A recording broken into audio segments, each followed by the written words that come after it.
Hey guys, in this video, I will show you how to remove Yahoo Search from Chrome. Alright, so let's begin with the video.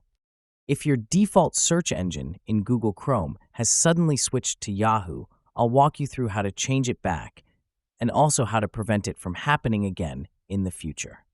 The first thing you need to do is open Google Chrome and head to the top right corner. Click on the three dots to open the menu, then scroll down and select Settings. Once you're inside the Settings menu, look at the left-hand side and click on Search Engine. Here, you'll see an option called Search Engine used in the address bar.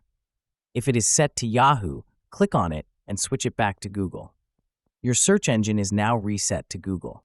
Now, if you didn't personally change it to Yahoo, you might be wondering why it happened in the first place. Most of the time, this occurs because of certain browser extensions or applications installed on your computer that automatically modify your search engine. If you've installed any apps or extensions recently, that could be the cause. To check your extensions, click on the three dots and then go to Extensions. Then select Manage Extensions. Look through your installed extensions, and if you spot any suspicious ones or ones you don't use, either disable them or remove them completely. This will stop them from switching your search engine again. And that's it. So that is how you can remove Yahoo Search from Chrome. So that's all for this video. Thanks.